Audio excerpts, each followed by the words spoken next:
सभी लोगों का स्वागत है आज के सेशन में। मेरा नाम अजिंक्य सोलंके है। I am Ajinkya Solanke and I am science maths and social science educator let's say on academy के ऊपर। तो मैं 3 सब्जेक्ट पढ़ाता हूँ, science maths and social science. लेकिन आज के सेशन में I am here to bring you with a new series and that is quick revision series. तो ये किस बारे में है वो आपको थोड़े से डिटेल्स में बता दूँ सो दैट यू कैन अंडरस्टैंड कि हम लोग किस चीज़ के बारे में बात कर रहे हैं। देखो, आपका कैसा रहता है जब भी आप कोई चीज़ पढ़ते हो, कोई समझ लेते हो, एग्ज़ाम के वक्त कैसा हो जाता है, there is always a rush. एक तो आपको पढ़ने का मन नहीं करता है पूरा फिर से एनसीईआरटी, या फिर रिवीजन करने का मन नहीं करता है, और टाइम तो बहुत कम रहता है और हर एक चीज़ वापस रिवीजन हो जानी चाहिए। हर एक एग्ज़ाम के वक्त होता है, क्विज़ रहो, कोई कंपटीशन रहो, स्कूल की टेस्ट रहो। तो ये आपके लिए स्पेशली मैंने ये रिवीजन सीरीज़ इसलिए बनाई है ताकि आपका कोई भी चीज़ रहो, मतलब if it is a test, if it is a quiz, if it is some kind of competition, तो हर चीज़ के वक्त उसके पहले आप ये लेसन्स को आपके रिवाइज कर सकते हो। आपको खाली ये वीडियो देखना है बस, बाकी कुछ नहीं। तो ये टीचिंग वीडियो नहीं है, try to understand, this is a revision session. यहाँ पे टीचिंग नहीं है, टीचिंग वीडियो बिल्कुल नहीं है। सो जो भी बच्चे इसको ऐसे एज अ टीचिंग वीडियो देख रहे हैं, please do not see it. It is only for दो स्टूडेंट्स जिन्होंने साइंस के लेसन प्रॉपरली सब किया हुआ है। ये जो इस ये वीडियो जिस लेसन के बारे में है वो लेसन उन्होंने पढ़ा हुआ है मेरे से या फिर किसी और टीचर से, एंड सिर्फ रिवीजन के लिए सपोलेट से they can use this sessions. तो ये क्विक रिवीजन सेशंस है and you can use this every time. Save करके रखो इस वीडियो को और आप हमेशा यूज़ करो उसको in before every test, quiz, competition, किसी के बारे में भी, सो दैट आपका पढ़ाई जल्दी से, रिवीजन जल्दी से हो सके और आपको टेंशन फ्री आप पढ़ाई एग्जाम दे सको। तो वीडियो को लाइक करें, चैनल सब्सक्राइब करें जल्दी से। Video like, channel subscribe, and you can also right it down in the comment section आपको और किस प्रकार के रिवीजन सेशंस के वीडियोस चाहिए। जल्दी से बता दीजिए कमेंट सेक्शन में, और फिर मैं बाकी का फिर अभी लेसन मेरा कंटिन्यू शुरू करता हूँ। Thank you so much. चलिए फिर लेसन के ऊपर जाते हैं। Video like, channel subscribe, and do remember this is not a teaching video, it's a revision session. तो इसमें टीचिंग नहीं होने वाली, हम लोग सिर्फ लेसन को रिवाइज कर रहे हैं। तो ये उन बच्चों के लिए है जिन्होंने ये लेसन पहले से पढ़ा हुआ है या फिर किसी से सीखा हुआ है, तो ये उनके लिए रिवीजन सेशन है। तो चलिए लेसन शुरू करते हैं। चलिए तो रिवीजन सेशन शुरू करते हैं मेटल्स एंड नॉन मेटल्स का। काफ़ी बढ़िया लेसन है, third lesson from chemistry. Okay, तो सबसे पहले प्रॉपर्टीज़ देखते हैं, फिजिकल प्रॉपर्टीज़। अब उसमें फिजिकल प्रॉपर्टीज़ में जो सबसे मतलब लाइक जो मेटल्स उन्होंने सिलेबस में लिए हैं, दोज आर दीज। मतलब उन्होंने लिया हुआ है iron, then copper, then aluminium, magnesium, sodium, lead, zinc and other metals that are easily available.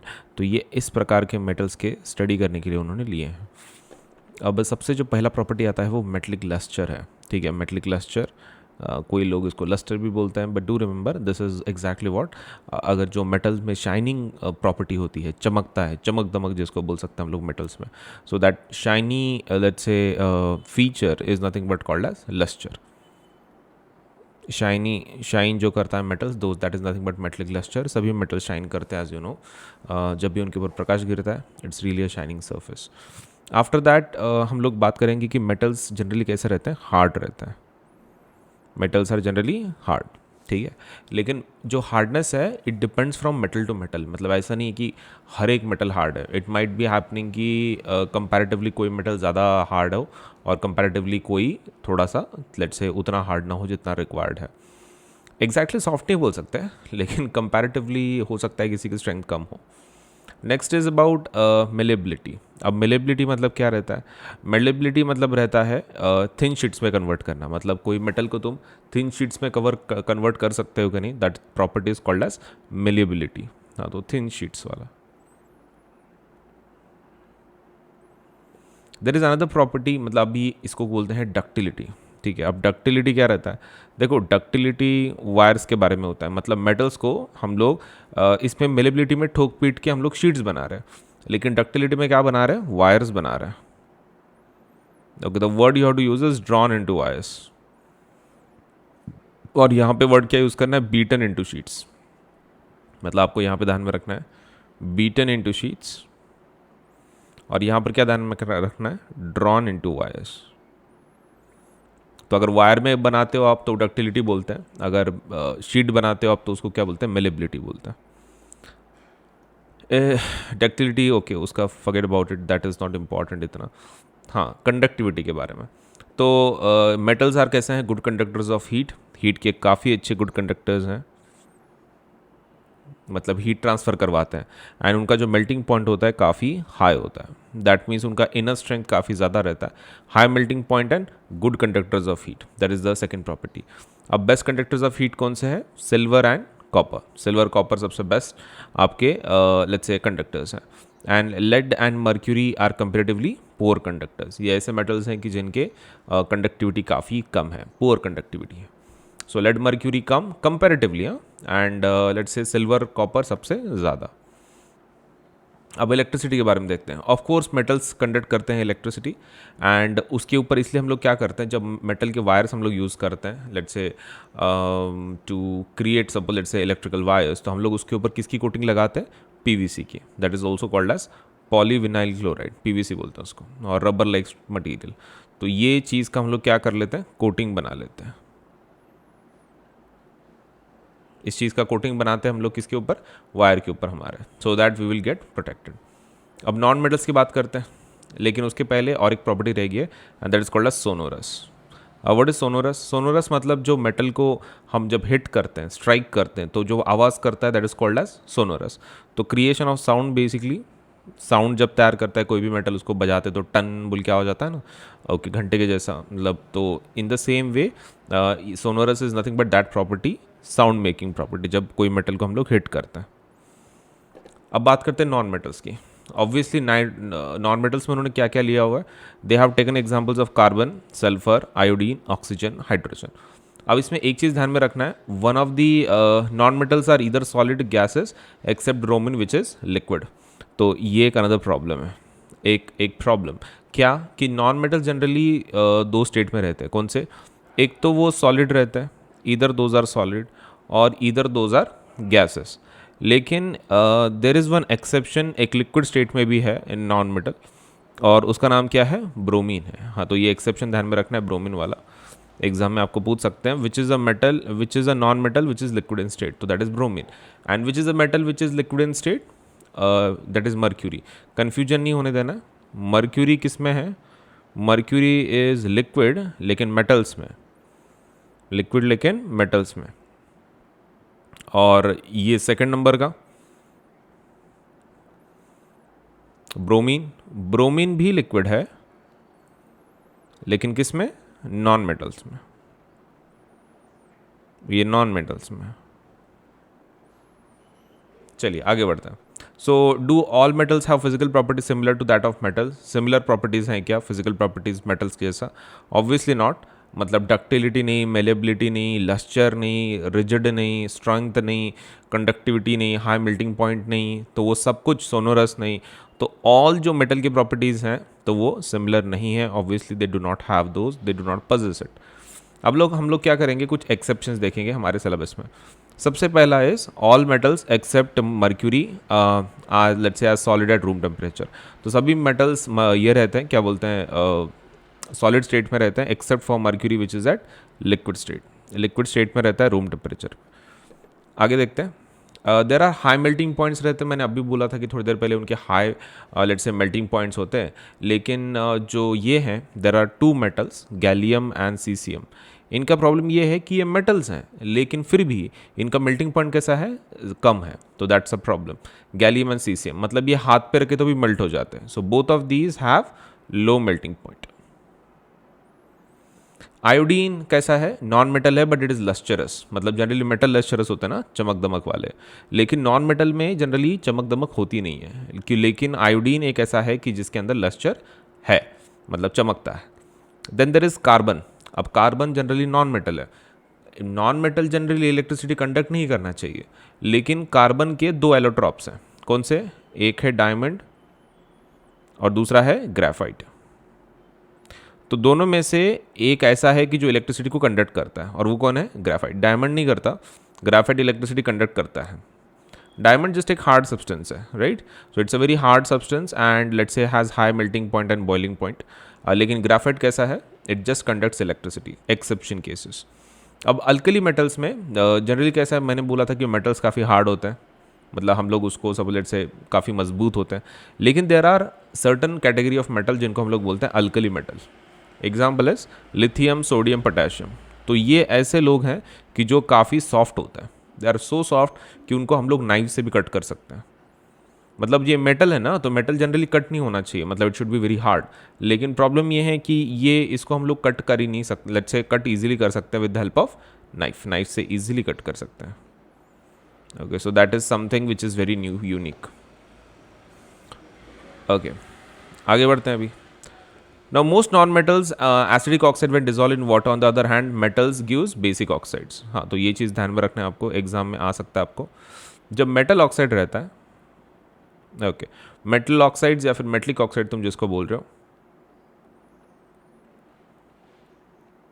तो metal oxides are always let's say कैसे होते हैं, बेसिक होते हैं, those are basic in nature. And जो आपकी ये होते हैं क्या बोलते हैं, नॉन मेटल ऑक्साइड्स होते हैं, तो वो कैसे हैं, एसिडिक हैं।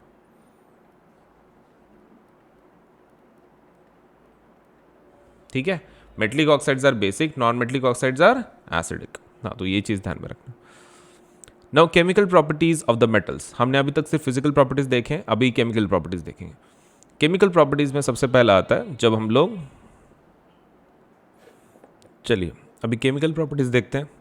देखो केमिकल प्रॉपर्टीज़ में सबसे पहला जो है तो वो है कि मेटल्स एयर में कैसे जलते हैं।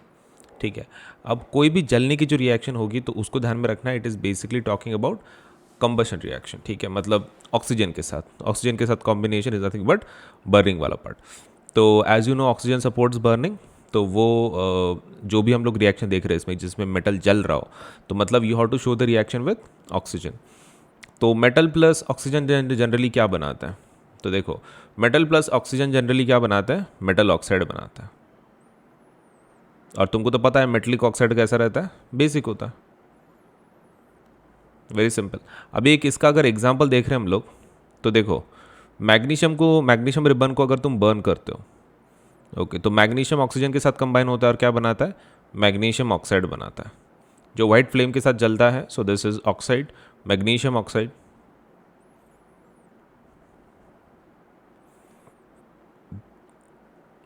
और ये कौन से कलर से जलता है, वाइट फ्लेम से जलता है। ये जलते वक्त कौन सी फ्लेम से जलता है, वाइट फ्लेम। तो ऐसा है। तो आप अपने बुक में कौन सा एग्जाम्पल है, अपने बुक में देखो एग्जाम्पल है कॉपर का। कॉपर को जब जलाया जाता है तो किस में कन्वर्ट हो जाता है, कॉपर टू ऑक्साइड में। अब copper let's say 2 oxide CuO, इसका दिक्कत ये है कि ये कौन से कलर का है, ये ब्लैक कलर का है। और ये जो कॉपर तुमने जलाया था स्टार्टिंग में वो कौन से कलर का है, ब्राउन कलर का है। So brown colours converts to black colour. अब वहाँ पे वैसे ही अगर तुमने एल्यूमिनियम को जलाया तो aluminium would combine with oxygen creating aluminium oxide बनाता है, राइट, Al2O3। अभी वैसे ही now there is an issue क्या है कि देखो जनरली कैसा रहता है कि मेटलिक ऑक्साइड्स कैसे रहते हैं, बेसिक रहता है। लेकिन there are certain metallic oxides की जो एसिडिक नेचर भी बताते हैं, बेसिक नेचर भी बताते हैं, बट इट डिपेंड्स कि सामने वाला कौन है, तो उसके ऊपर वो खुद का नेचर बदल लेते हैं। Now these kinds of let's say compounds, मतलब ऐसे ऑक्साइड्स हम लोग उसको क्या बोलते हैं, amphoteric oxides which show both natures, मतलब acidic also basic also, acidic nature also basic nature also. Technically उन्होंने कौन सा नेचर शो करना चाहिए, those are metal oxides, they should generally show basic nature, लेकिन वो कौन सा साथ में नेचर बताते हैं, एसिडिक भी बताता है। अब वो कैसे हमको पता चलता है, देखो तुमको दोनों ऑक्साइड लेने हैं, ठीक है, एक बार तुम एसिड से रिएक्शन करवा के देख लो, एसिड HCl, और एक बार बेस के साथ रिएक्शन करवा के देख लो। तो what you get in first cases HCl के साथ एल्यूमिनियम ऑक्साइड का, तो AlCl3 मिलता है, it's a salt, this is also salt, sodium aluminate, और पानी मिलता है, वाटर। तो ऐसी एक न्यूट्रलाइजेशन की रिएक्शन तुमको सेकंड लेसन में थी, तो उसके अंदर रिएक्शन कैसा था, if acid plus base reacts they gives us salt and water.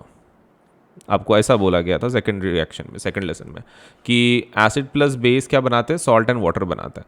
अब तुमको तो दिख रहा है राइट साइड पे सॉल्ट एंड वाटर है दोनों केसेस में, और एक एक केसेस में एसिड बेस है, तो बचे हुए कौन होंगे, यहाँ पर ये एसिड है तो ये कौन होगा, बेस होगा। मतलब in the first situation it is acting like a base, and the second situation यहाँ पे बेस है तो ये कौन होगा, एसिड होगा। मतलब इन द फर्स्ट केस जो हमारा sodium aluminium let's say aluminium oxide है, इट कैसे कैसे काम किया, उसने एज अ बेस काम किया। और लेट्स से जो सेकंड केस है उसमें कैसे उसने काम किया, एज एन एसिड काम किया। तो hence Al2O3 is what, amphoteric oxide. वो क्या है, amphoteric oxide, right. So that is Al2O3, that is amphoteric. Now, most metal oxides are insoluble in water, but some of them dissolve in the water to form alkalis. ये चीज़ ध्यान में रखनी है कि मेटल ऑक्साइड जनरली कैसे है, पानी में डिजॉल्व नहीं होते हैं, हेवी होते हैं, so they generally do not dissolve. लेकिन there are certain metal oxide की जो पानी के अंदर डिजॉल्व होते हैं, एंड उनको हम लोग क्या बोलते हैं, अल्कलीज बोलते हैं। What do we call them, alkalis. ऐसे मेटलिक ऑक्साइड की जो पानी के अंदर डिजॉल्व होते हैं। तो जैसे कि सोडियम ऑक्साइड ले लो, सोडियम ऑक्साइड पानी के अंदर डालने के बाद क्या बनाते हैं, NaOH बनाते हैं। तो हो गया Na2O H2O NaOH बनाते हैं, एंड K2O पानी के अंदर डालने के बाद क्या बनता है, KOH। And these are pretty strong bases, काफ़ी प्रेटी स्ट्रॉन्ग बेस है ये। सो मतलब इन शॉर्ट अल्कलीज हमारे स्ट्रॉन्ग बेसिस बनाते हैं, right. And it's because of their ability, let's say काफ़ी स्ट्रेंथ काफ़ी ज़्यादा होती है, काफ़ी रिएक्टिव होते हैं। तो पानी के अंदर डलने के बाद क्या बनाते हो, NaOH एंड KOH। चलो नेक्स्ट पॉइंट पे जाते हैं। All metals do not react with oxygen at the same time. ये भी आपको ध्यान में रखना है, सभी जो मेटल्स हैं वो ऑक्सीजन के साथ सेम रेट पे रिएक्शन नहीं करते हैं। Different metals show different reactivities, अलग अलग रिएक्टिविटीज़ होती हैं। एंड जैसे कि हमने वो सोडियम का देखा था, काफ़ी विगरस था, right. And hence sodium potassium काफ़ी वायलेंटली रिएक्ट करते हैं, विगरसली रिएक्ट करते हैं एयर के साथ, इसलिए उनको जनरली किसके नीचे रखा जाता है, केरोसिन के नीचे। तो पानी के नीचे क्यों नहीं, क्योंकि पानी के साथ रिएक्ट करते हो तो हम लोग किसके नीचे रखते हैं उसको, केरोसिन ऑयल के नीचे रखते हैं। So this is basically prevention, मतलब कुछ जले ना, फटे ना, तो इसकी वजह से हमने क्या रखा है, पोटेशियम सोडियम को केरोसिन के नीचे रखा हुआ है। आगे देखते हैं। मोर ओवर लेयर्स की बात करते हैं। Copper does not burn but the hot metal is coated with black coloured layer for copper oxide. जैसे कि हम लोग मैग्नीशियम को जलाया था तो मैग्नीशियम कंप्लीटली जल गया था, right, created magnesium oxide. Copper का वैसा नहीं है, कॉपर लगता है कि जला है लेकिन एक्चुअली अंदर से वैसा ही रहता है, वो ब्राउन कलर का। बाहर से उसके ऊपर एक लेयर चढ़ती है जो ब्लैक कलर की होती है। मतलब copper does not burn from inside, it just that उसका आउटसाइड लेयर वैसा कलर में कन्वर्ट हो जाता है, that is black. Silver and gold do not react, वो तो गर्म करके भी कुछ फायदा नहीं है, वो रिएक्ट ही नहीं करते। सो यू कैन सी कि there are different ways in which they react with let's say oxygen. Now let's talk about anodising. अब एनोडाइजिंग मतलब क्या रहता है, देखो इट्स अ प्रोसेस की जिसमें से आप क्या करते हो, एक थिक लेयर बनाते हो एल्यूमिनियम के ऊपर ऑक्सीजन का। वो क्यों, एल्यूमिनियम के ऊपर हम लोग ऑक्सीजन का लेयर इसलिए बनाते हैं ताकि हमारा एल्यूमिनियम कैसा रहे, प्रोटेक्टेड रहे। उसके लिए क्या करना है आपको, देखो ऑक्सीजन जनरली किस प्रकार का आयन बनाएगा, oxygen will create O2 minus, right. Minus है तो किसके ऊपर जमा होगा, पॉजिटिव की तरफ, मतलब खुद नेगेटिव है ऑक्सीजन उसका आयन, तो basically it will be attracted towards positive electrode. Main question, positive electrode है कौन, ठीक है, it's attracted to positive electrode. And main question, who is positive electrode, the positive electrode is called as anode. मतलब oxygen in short कहाँ पर आने वाला है, एनोड के ऊपर आने वाला है। Now during this time what we do is, anode के ऊपर एक एल्यूमिनियम का एक बार रखते हैं, मतलब कोई ऑब्जेक्ट जिसको सपोलेट से हमारे को उसके ऊपर एक लेयर चढ़ाना है, मतलब एल्यूमिनियम का आर्टिकल, कोई बार इन द सेंस कोई ऐसा कॉलम या फिर कोई ऑब्जेक्ट एल्यूमिनियम का हम लोग वहाँ पे किसको लटका देते हैं, एनोड के ऊपर लगा देते हैं, जिसकी वजह से क्या हो जाता है कि पूरा ऑक्सीजन का लेयर एनोड के ऊपर आ जाता है एंड हमारा एल्यूमिनियम किस में कन्वर्ट हो जाता है, बेसिकली एल्यूमिनियम ऑक्साइड। पूरी तरीके से नहीं, सिर्फ लेयर, मतलब do remember this is just for protection, aluminium के प्रोटेक्शन के लिए रहता है। एंड सेकेंड पॉइंट, सिर्फ लेयर आता है उसका, किसका, ऑक्साइड का। मतलब इट्स नॉट लाइक कि तुम्हारा कंप्लीट मेटल कन्वर्ट होता है, वैसा नहीं है, सिर्फ उसका एक लेयर आता है, बस दैट्स इट। चलिए, after performing activity 3.9 you must have observe that sodium let's say is the most reactive, सबसे खतरनाक रिएक्टिव वही है, एंड मैग्नीशियम थोड़ा सा कम रिएक्टिव है, एंड बाकी के जैसे जैसे आगे हैं, और सबसे जो ठंडा है वो कौन है, silver and gold. Now what happens when metals react with water, हमने पहला कौन सा देखे, ऑक्सीजन के साथ, मतलब लाइक बेसिकली लाइक बर्न जब करते हैं तो क्या होता है। सेकंड हमने देख रहे हैं अभी पानी के साथ रिएक्शन कैसे कर लेता है। चलो तो देखते हैं। सबसे पहला, जनरली मेटल पानी के अंदर जब डलता है तो क्या बनाता है, मेटल ऑक्साइड बनाता है और हाइड्रोजन गैस बनाता है। लेकिन वही मेटल ऑक्साइड फिर से पानी के साथ कंबाइन होता है वहीं की प्रेजेंट, और वो क्या बनाते हैं, मेटल हाइड्रोक्साइड्स। तो ये चीज़ ध्यान में रखना है। स्टार्टिंग में क्या बनाएंगे, MO मतलब मेटलिक ऑक्साइड, और फिर क्या बनाएंगे, MOH metallic hydroxide. So that is the case. अभी देखते हैं सोडियम पोटेशियम का क्या होता है जब पानी में डालते हैं। अब जनरली पोटेशियम और लेट्स से सोडियम ने क्या बनाना चाहिए, सबसे पहला they should create metal oxide, right. मतलब जैसे कि वो रिएक्शन कैसी होनी चाहिए, it should be something like this. अगर हम लोग सोडियम की बात कर रहे हैं, sodium when put in water it should create what, basically sodium oxide, तो दैट इज़ Na2O, ये बनाना चाहिए उसने, और हाइड्रोजन गैस को रिलीज करना चाहिए। अब ये Na2O जो है बचा हुआ, that should react with water, जो वहाँ पे जो पानी है उसके साथ फिर से रिएक्ट करना चाहिए, and it should create sodium hydroxide that is NaOH। इस प्रकार का सपोज लेट से रिएक्शन चाहिए हो। लेकिन प्रॉब्लम क्या है, ये इतना फास्ट और मतलब इतना विगरसली रिएक्शन करता है सोडियम पोटेशियम कि ये स्टेप हो ही नहीं पाती उसके अंदर। इसके अंदर ये जो Na2O जो बनाने की जो आपकी प्रोसेस है वो बनता ही नहीं है, मतलब दिखता ही नहीं है आपको। बेसिकली ये डायरेक्टली कन्वर्ट हो जाता है NaOH में।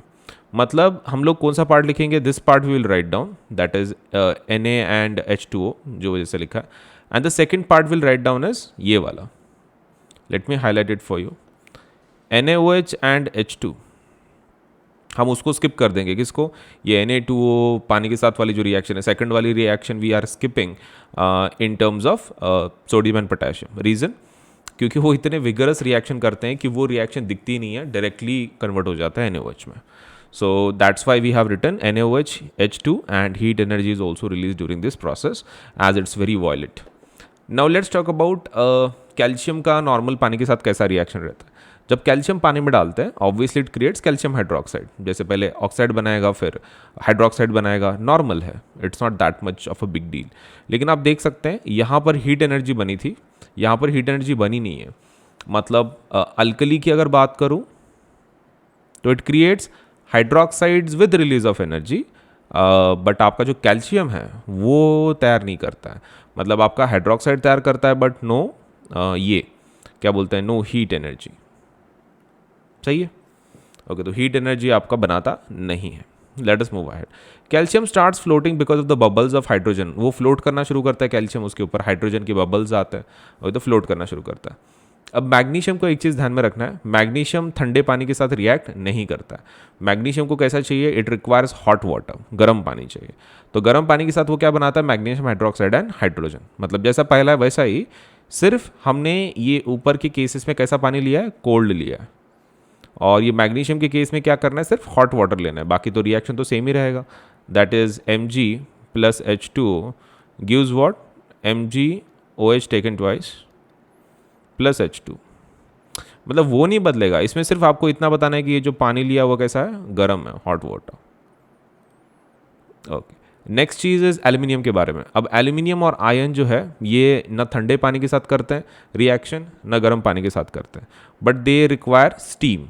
स्टीम चाहिए, स्टीम मतलब उससे भी गर्म, गर्म पानी से भी गर्म। So during that time you can definitely expect कि वो रिएक्शन करेंगे। बाकी सब सेम रहेगा। जैसे कि देखो तुम एल्यूमिनियम हाइड्रो ऑक्सीजन अपना पानी के साथ रिएक्शन कर रहा है तो अपने को एल्यूमिनियम ऑक्साइड मिल रहा है, हाइड्रोजन मिल रहा है। इतनी देर क्या मिल रहा था हमको, hydroxide. If you are seen, हमको हाइड्रोक्साइड्स मिल रहे थे। लेकिन इसमें कैसा है, ये बहुत मतलब एलिमेंट्स ऐसे हैं कि जो ज़्यादा रिएक्ट नहीं करते हैं। तो हैंस जब पानी में डलते हैं तो instead of creating hydroxides they just create oxides. This is one of the basic problems of aluminium and ion, क्योंकि वो कैसा है, और उसमें लिस्ट में कौन है, जिंक भी है। ओके, तो उसको जिया के नाम से ध्यान में रखना है, जिया, that is zinc, iron, aluminium. तो ये ऐसे एलिमेंट्स हैं कि जो हाइड्रोक्साइड की जगह पे क्या बनाते हैं, ऑक्साइड्स बनाते हैं, हॉट वाटर के साथ, हॉट वाटर नहीं स्टीम के साथ, राइट। ओके, सो तीन अलग अलग केसेस हमने देख लिए। Now there is lead, copper, silver and gold which do not react at water with all. Lead, gold, let's say आपका कॉपर, सिल्वर, ये रिएक्ट ही नहीं करते पानी के साथ। ठंडा रहो, गर्म रहो कि स्टीम रहो, doesn't matter, it doesn't react. अब बात करते हैं what happens when metal reacts with acid.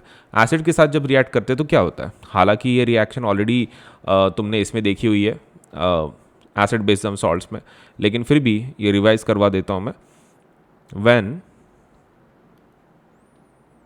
Metal reacts with acid it creates, तुम्हारा कौन सा गैस निकलता है इसमें से, हाइड्रोजन। तो basically you create a salt and the second thing created is hydrogen gas.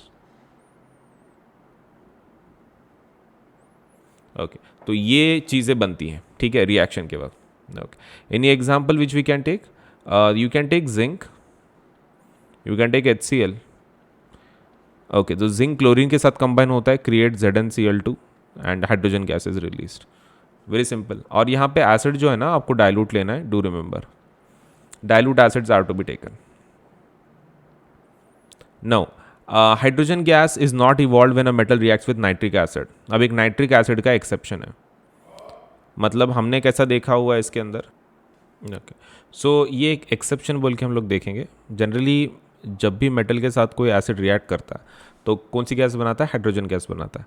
लेकिन there is a problem with nitric acid. Nitric acid generally ये गैसेस नहीं बनाता है and the reason is because it's a highly strong let's say oxidising agent है। तो ये कैसा agent, okay, तो इसका प्रॉब्लम क्या है, द प्रॉब्लम मतलब ज़्यादा नहीं है, जब problem is very small that उसके अंदर जो नाइट्रिक एसिड होता है सपोलेट से जो आप रिएक्ट करवाते हो मेटल से, तो जनरली हाइड्रोजन गैस निकलनी चाहिए, लेकिन HNO3 वैसा है नहीं। HNO3 का इशू क्या है नाइट्रिक एसिड का, it's a strong oxidising agent, खतरनाक तरीके का स्ट्रॉन्ग ऑक्सीडाइजिंग एजेंट है। तो प्रॉब्लम क्या हो जाता है, जब आप मेटल लेते हो और नाइट्रिक एसिड लेते हो HNO3, हाँ, तो वो H2 रिलीज ज़रूर करता है, H2 डेफिनेटली रिलीज करता है, that's not a problem, H2 is definitely released, ठीक है। लेकिन ये HNO3 क्या करता है, स्ट्रॉन्ग ऑक्सीडाइजिंग एजेंट है, ऑक्सीजन देने की आदत है। तो हाइड्रोजन जैसे ही छूटने की कोशिश करता है, हाइड्रोजन को क्या दे देता है, वो ऑक्सीजन दे देता है, and H2 + O2 creates what, water. So in place of let's say तुम्हारा hydrogen gas what you get as पानी मिलता है, H2 मिलता है आपको। So that's a problem and वो खुद किस में कन्वर्ट हो जाता है, रिड्यूस हो जाता है in the nitrogen oxides that is N2O NO NO2 में कन्वर्ट हो जाता है। सो खुद का रिडक्शन होता है उसका, और H2 का क्या करवाता है, वो ऑक्सीडेशन करवाता है। लेकिन उसके कुछ एक्सेप्शंस हैं, देर आर सर्टन मेटल्स कि जिसके साथ नाइट्रिक एसिड नॉर्मल बिहेव करता है एज एसिड, तो मैग्नीशियम है और मैग्नीज है। तो ये दोनों HNO3 के साथ रिएक्शन करवाते हैं और आपका हाइड्रोजन गैस बनवाते हैं। हाँ, मतलब they are very normal, definitely वो करवाते हैं, H2 गैस सपोलेट से दे तैयार करवाते हैं। Now you must have observed in activity 3.11 the rate of formation of bubbles was the fastest in magnesium। ये कुछ नहीं, ये रिएक्टिविटीज़ हैं तो इतना कोई टेंशन मत लो, खाली नाइट्रिक एसिड के कुछ एक्सेप्शन ध्यान में रखो। कौन से मेटल्स हैं वो, दोज मेटल्स आर मैग्नीशियम और दूसरा कौन सा है, manganese.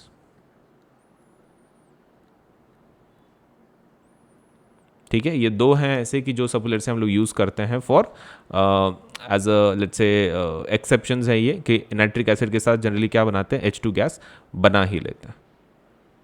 Now let's talk about metal reactions with other metal salts. अब ये ज़्यादा बताने की ज़रूरत नहीं है, इसके रिएक्शन हमने लेट्स से फर्स्ट लेसन में भी देखे हुए हैं।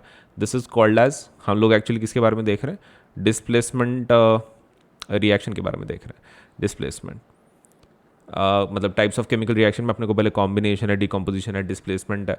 Technically it is called single displacement, तो सिंगल डिस्प्लेसमेंट की रिएक्शन सब लोग देखने वाले हैं। लेकिन उसके पहले एक्वारेजिया के बारे में देखते हैं। What is aqua regia? तो aqua regia is a combination of two acids, दो एसिड डलते हैं उसके अंदर। कौन कौन? एक HCl और एक HNO3। लेकिन मेक श्योर कि आप दोनों कैसे ले रहे हो, कॉन्सेंट्रेटेड ले रहे हो। तो HCl और क्या डालते हो तुम, HNO3। अब उसका एक रेशो है कि जो आपको मेंटेन करना है। HCl का रेशो कितना होना चाहिए, 3, और HNO3 का कितना होना चाहिए, 1। So the ratio is 3:1 for HCl as to HNO3। Very simple. आप और इसका फ़ायदा क्या है बाय द वे एक्वारेजिया का? It use to be called as royal water, royal water भी बोलता है उसको। एंड ये जनरली गोल्ड को ना डिजोल्व नहीं कर पाता है कोई एसिड, बिकॉज उसकी रिएक्टिविटी काफ़ी कम है, तो किसी के साथ रिएक्ट नहीं करता है गोल्ड। लेकिन जब आप एक्वारेजिया लेते हो तो आप गोल्ड को भी क्या कर सकते हो, डिजोल्व कर सकते हो। Gold can also be dissolved if you are using aqua regia, that is the combination of HCl HNO3 in the ratio of 3:1.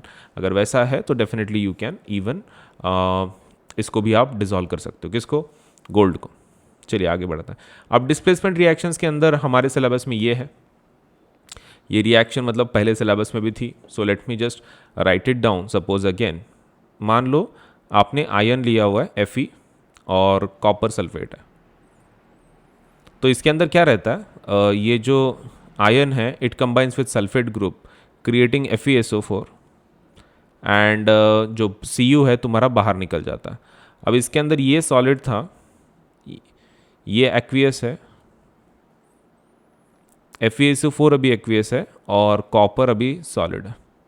मतलब जनरली कॉपर को कॉपर सल्फेट के मतलब उसके सॉल्ट सॉल्यूशन से बाहर निकालता है आयन, उसको डिस्प्लेस करता है।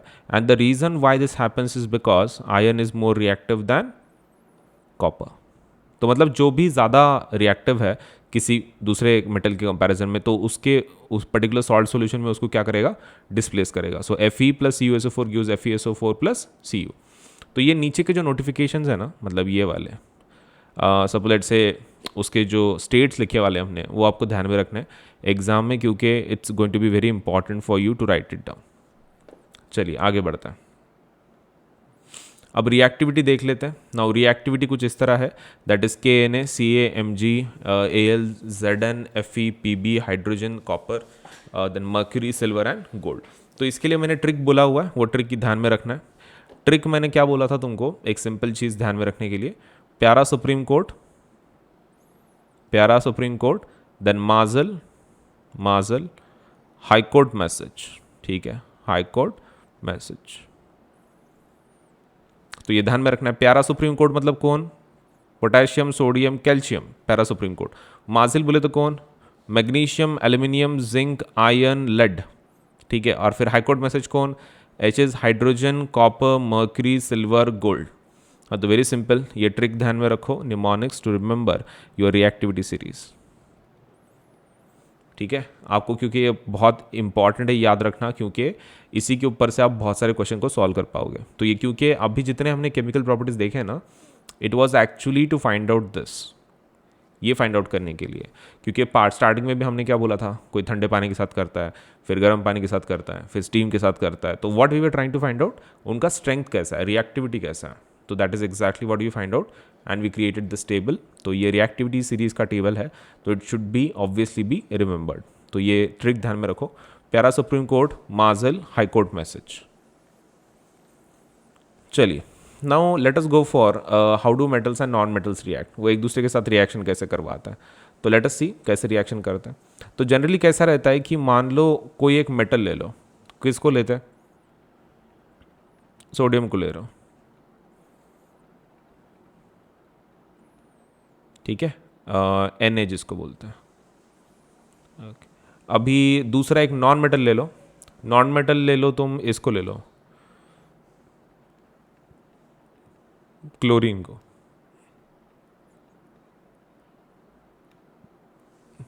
Cl, ठीक है। अभी सोडियम का ये क्या है, atomic number, atomic number sodium का है 11, कॉन्फ़िगरेशन 281। और जो क्लोरीन है, क्लोरीन का एटॉमिक नंबर कितना है, 17, कॉन्फ़िगरेशन 287। तो ये लोग क्या करते हैं, देखो इसको एक इलेक्ट्रॉन डोनेट करना है टू कंप्लीट ऑक्टेट, ऑक्टेट बनाने के लिए, ऑक्टेट मतलब लास्ट के शेल में 8 इलेक्ट्रॉन्स होने चाहिए। तो उसके लिए सोडियम खाली एक इलेक्ट्रॉन को निकालना चाहता है, और क्लोरीन का एग्जैक्ट उसके अपोजिट है, क्लोरीन को एक इलेक्ट्रॉन चाहिए।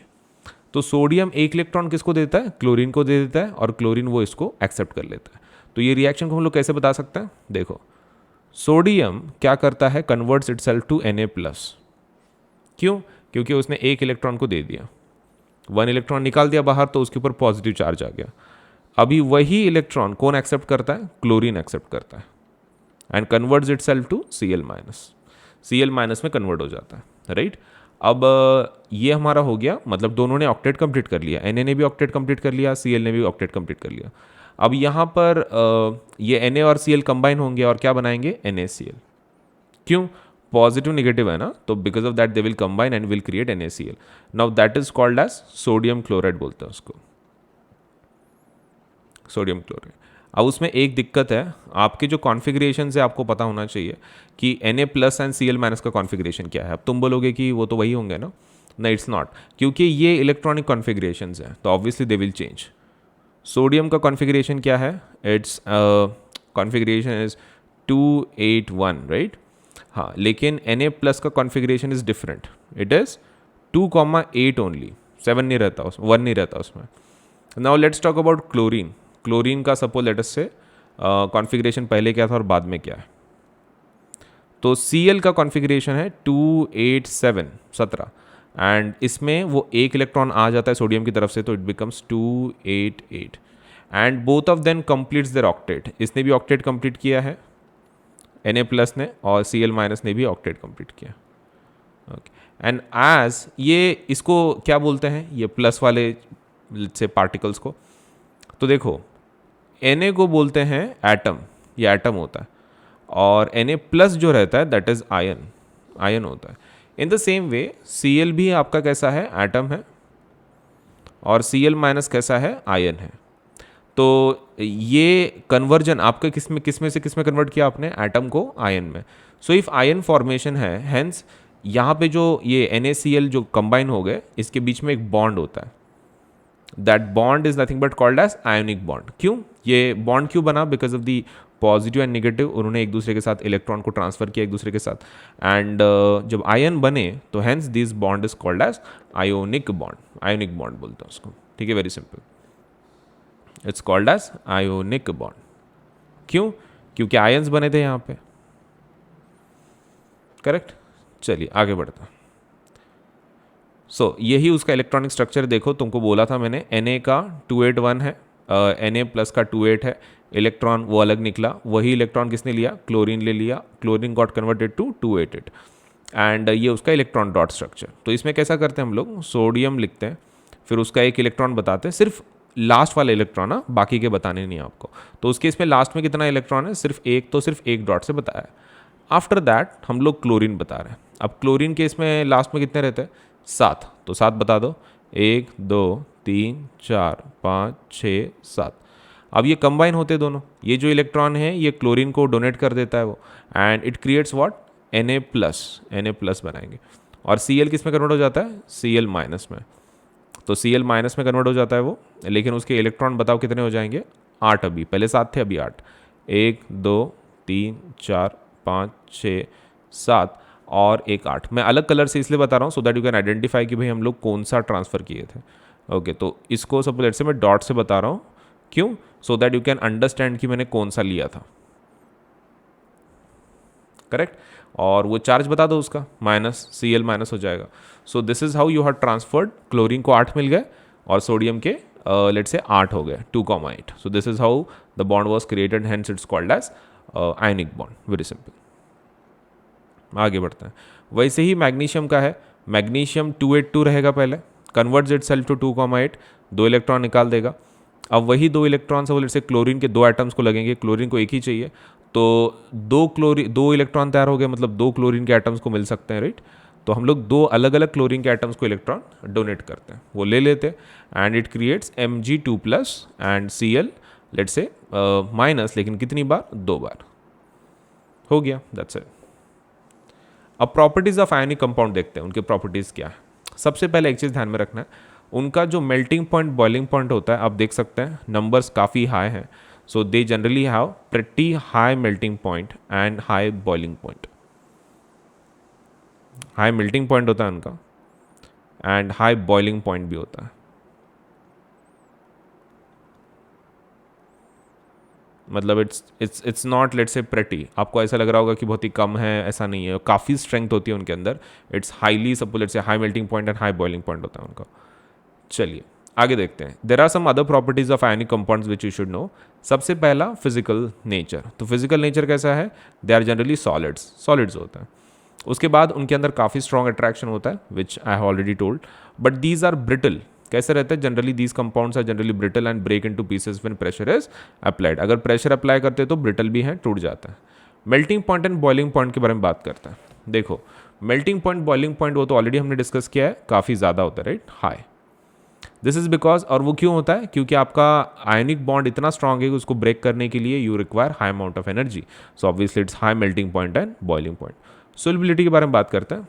सोल्यूबिलिटी में देखो, one thing which is important is कि ये वाटर सोल्यूबल है. ये जो रहते हैं ये कैसे रहते हैं, वाटर सोल्यूबल है. And these are insoluble in solvents like kerosene and petrol. इसमें डिजॉल्व नहीं होते. पानी के अंदर यस, पानी के अंदर डेफिनेटली. आप कंडक्टिविटी ऑफ इलेक्ट्रिसिटी देखते हैं तो केरोसिन पेट्रोल में डिजॉल्व नहीं होते, पानी के अंदर हो जाता है. Now let's talk about conductivity. Now conductivity 3 state में होती है. ठीक है, कौन से? एक सॉलिड स्टेट, एक तुम्हारा लेट्स से मोल्टन स्टेट, और तीसरा जो स्टेट है दैट इज एक्वियस स्टेट. अब इसमें से इसमें नहीं होता है. सॉलिड में आपका जो इलेक्ट्रिसिटी है तो उसमें से ट्रांसफ़र नहीं होता है. मोल्टन स्टेट में यस, मोल्टन स्टेट में उसमें इलेक्ट्रिसिटी पास होती है. मोल्टन स्टेट बोले तो क्या, आपको क्या करना है, जो आपका सॉल्ट है उसको इतना गर्म करना है कि वो सेमी लिक्विड स्टेट में कन्वर्ट हो जाए. मतलब it should like melt form में होना चाहिए वो. तो इतने मेल्टन फॉर्म में लेट्स से जो मेल्ट हो गया तो उसके वक्त अगर तुम उसमें से इलेक्ट्रिसिटी पास करते हो तो इलेक्ट्रिसिटी डेफिनेटली कंडक्ट करेगा. तो molten also does, aqueous definitely. पानी के अंदर अगर आप डिजॉल्व करते हो उसमें से इलेक्ट्रिसिटी पास करते हो तो डेफिनेटली वो कंडक्ट करेगा. सॉलिड में नहीं करेगा. Molten yes, aqueous yes. तो ये चीज़ आपको ध्यान में रखना. Now let's talk about occurrence of metals, right. Okay, चलिए ऑकरेंस ऑफ मेटल्स देखते हैं. अब ऑकरेंस ऑफ मेटल्स में सबसे पहला जो एलिमेंट्स और कंपाउंड्स होते हैं जनरली हमको कौन से फॉर्म में मिलते हैं, मिनरल्स के फॉर्म में मिलता है, राइट. अब मिनरल्स जनरली कैसे हैं कि they contain a very high percentage of a specific metal. मतलब तुम अगर दुनिया के अंदर अगर बहुत सारे अलग अलग मेटल्स के अलग अलग मिनरल्स होते हैं. मतलब ऐसा नहीं है तुम किसी मिनरल को तुम खोदोगे और सोचोगे कि भाई उसमें से कॉपर निकलेगा या फिर आयरन निकलेगा. It's not like that. आपको वही मिनरल लेना पड़ेगा कि जिसमें से आपको सब जो भी मेटल चाहिए उसी का मिनरल लेना पड़ेगा. So a mineral has a specific metal, एक पर्टिकुलर मेटल का एक्स्ट्रा क्वांटिटी होता है. एंड अगर वो ऐसा एक्स्ट्रा क्वांटिटी अगर है तो only that is called as ore. नहीं तो कैसा रहता है, हर एक मिनरल के अंदर कुछ ना कुछ तो परसेंटेज में होगा. जैसे कि मान लो आपका एक कोई मिनरल है, उसके अंदर हो सकता है सिर्फ 1% आयरन हो, और कोई दूसरा मिनरल हो सकता है जिसके अंदर 60% आयरन हो. ऑब्वियसली 1% वाले को अगर हम लोग चूज़ करते हैं आयन निकालने के लिए तो काफ़ी घाटे का सौदा है वो, क्योंकि 1% है पूरे मिनरल में आयन और तुमको आयन चाहिए. So it's not useful. लेकिन अगर आप इसको प्रोसेस करते हो 60% वाले को, yes, so then that's called as let's say profitable business हो जाएगा. सो ये दोनों क्या हो गए, मिनरल्स हो गए. लेकिन इसमें का 60% वाला क्या है, ओर है. So ore is nothing but basically mineral, लेकिन उस जिसके अंदर एक पर्टिकुलर मेटल का क्वांटिटी बहुत ही ज़्यादा होता है. मतलब प्रॉफिटेबली हम लोग एक्सट्रैक्ट कर सकते हैं. चलिए एक्सट्रैक्शन ऑफ मेटल्स देखते हैं. So having this knowledge, extraction कैसे करवाते हैं पहले वो देखते हैं. अभी extraction is not a problem. Main चीज़ उसके लिए क्या चाहिए, रिएक्टिविटीज़. मतलब आपको रिएक्टिविटीज़ पता होनी चाहिए. So some metals are found in the earth crust in free state. कुछ तो फ्री स्टेट में मिल जाता है. जो लोअर लेवल पे थे ना वो लास्ट वाले हाई कोर्ट मैसेज, हाँ, तो उसमें के जो गोल्ड हैं, सिल्वर हैं, वो किसी के साथ रिएक्ट नहीं करते तो जनरली वो फ्री स्टेट में मिलते हैं, किसी के साथ कंबाइंड नहीं रहते नेचर में. तो आपने खुदाई अगर की, माइनिंग की, तो आपको इजीली सिल्वर गोल्ड मिल जाएगा. लेकिन मतलब उसके साथ किसी के साथ कंबाइन करते नहीं है वो, तो हैंस आपको प्यूरीफाइड फॉर्म में मिलता है. लेकिन there is a problem with another metals. The metals at the bottom of the activity series are least reactive. तो आपको फ्री स्टेट में वो मिल जाते हैं. लेकिन बाकी के जो है वो एक दूसरे के साथ कंबाइन होते हैं. तो the metal at the top of the series are so reactive that they are never found in nature as free elements.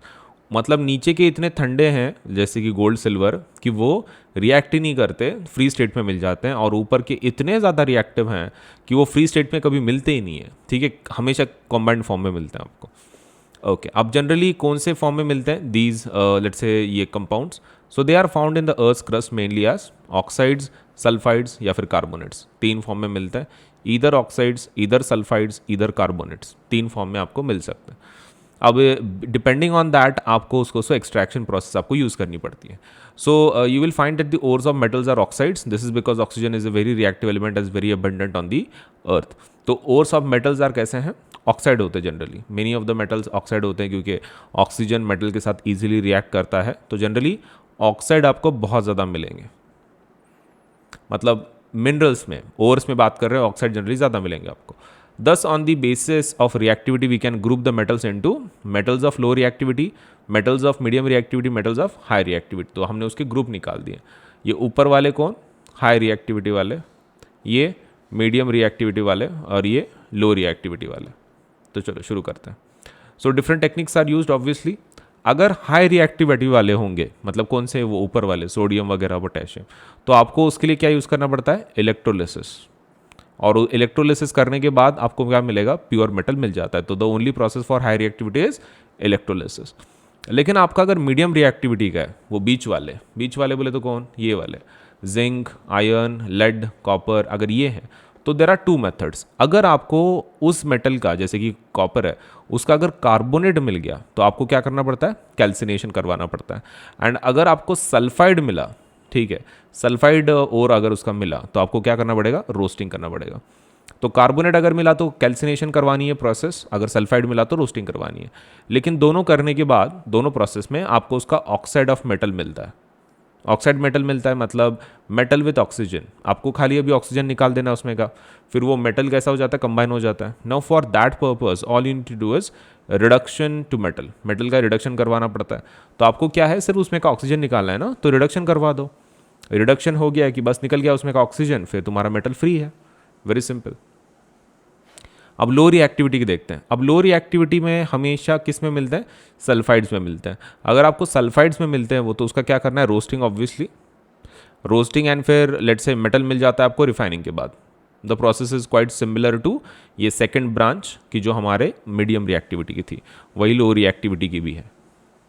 आगे देखते हैं. अब एनरिचमेंट ऑफ ओर्स क्या रहता है? देखो, आपका जो ओर है ना, इम्प्यूरिटीज से भरा पड़ा होता है. तो उस इम्प्यूरिटीज को हम लोग क्या बोलते हैं? जैसे कि उसके अंदर सॉइल हो सकती है, सैंड हो सकती है, जो तुमको नहीं चाहिए. वो इम्प्यूरिटीज को हम लोग बोलते हैं गैंग. ठीक है, GANGUE. ठीक है. तो अभी गैंग क्या है? Is basically impurities. Now the impurities must be remove from the ore prior to the extraction of metal. ये गंदगी निकालना पड़ेगा हमको. ओके. सो अलग अलग मेथड्स हम लोग यूज़ करते हैं, लेकिन उसमें के जनरली मेथड्स कौन से रहते हैं? Physical and chemical properties of the gang के ऊपर डिपेंड करता है, एंड ओर के ऊपर भी.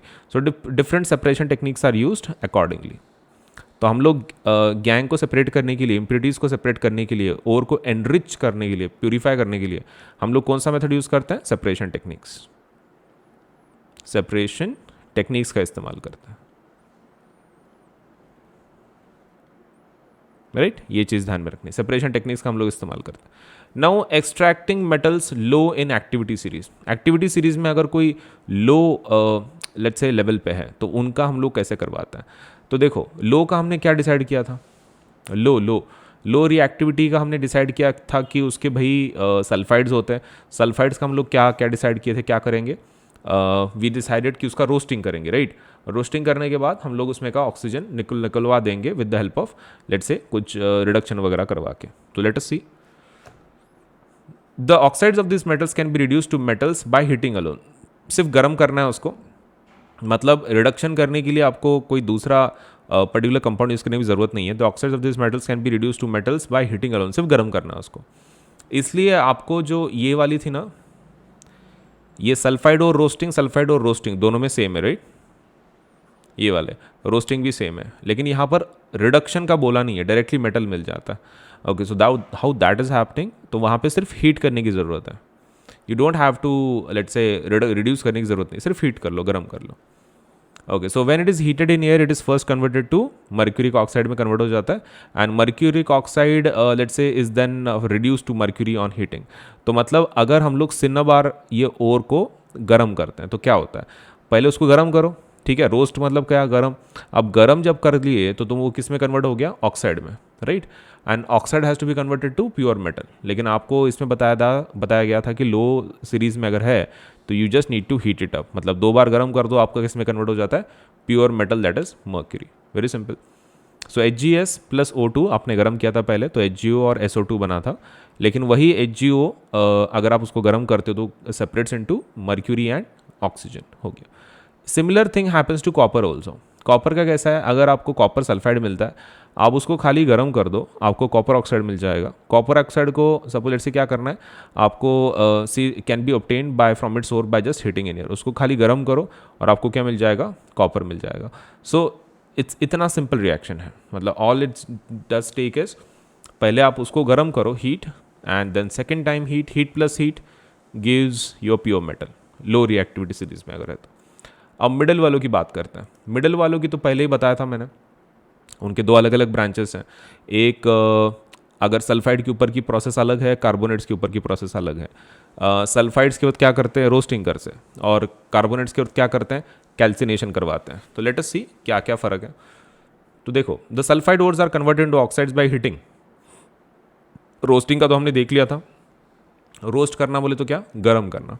And there is another thing called as calcination. Calcination एक रहता है। अब कैल्सिनेशन बोले तो क्या, the carbonate ores are changed into oxides by heating strongly in limited air. अगर आप गर्म करते हो लिमिटेड एयर में तो उसको बोलते हैं कैल्सिनेशन। ओके, तो हम लोग ऐसा बोल सकते हैं actually roasting and calcination is one on the same thing. उसमें सिर्फ कैसा रहता है, हीटिंग स्ट्रांगली होती है, और आपके जो कैल्सिनेशन है उसमें कैसा है, bye heating strongly again but in limited supply, limited air में।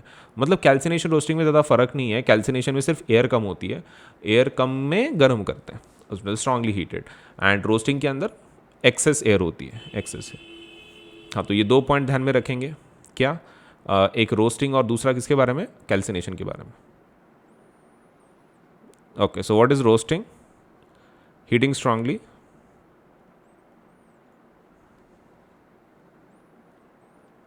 ओके, और स्ट्रांगली हीट करते, लेकिन किस प्रकार की एयर है, एक्सेस एयर। और दूसरा क्या है आपका, कैल्सिनेशन। कैल्सिनेशन के अंदर आपकी जो हीटिंग है वो कैसी है, स्ट्रांगली ही है, that is not going to change, heating strongly again, लेकिन एयर कैसी है, लिमिटेड एयर है। चलिए आगे। नाउ रोस्टिंग वाली रिएक्शन और कैल्सिनेशन दोनों दिए। रोस्टिंग के अंदर उन्होंने ऑक्सीजन के साथ कंबाइन हो गया, गर्म करना, तो वो किस में कन्वर्ट हो गया, metal oxide and sulphur dioxide. अब ZnCO3 कार्बोनेट ग्रुप है, तो कार्बोनेट ग्रुप को भी जब तुम हीट करते हो, लेकिन लिमिटेड एयर है, तो इसलिए वहाँ पे ऑक्सीजन बताया नहीं है, सिर्फ आपने गर्म किया है, तो आपका ऑक्साइड बना है, लेकिन CO2 बनता है, मतलब इसमें SO2 बनता है S की वजह से, और इसमें CO3 की वजह से CO2 बनता है। So metal oxides are then reduced to the corresponding metals by using suitable reducing agents such as carbon. अब प्रॉब्लम कैसा है, ये ऑक्साइड के साथ है, ZnO और ZnO, ये दोनों कैसे हैं, मेटल ऑक्साइड्स हैं। हमको उसमें सिर्फ Zn चाहिए, we don't want that oxygen, oxygen की हमको ज़रूरत नहीं है, ये वाला हमको नहीं चाहिए, हमको सिर्फ जिंक चाहिए। अब ऑक्सीजन को अगर रिमूव करना है तो that process is called as reduction. तुमको फर्स्ट लेसन में था कि there is a chemical reaction called as reduction, in which we remove oxygen, oxygen removal और addition of hydrogen is called as reduction. तो oxygen को remove कर देंगे, reduction बोल देंगे।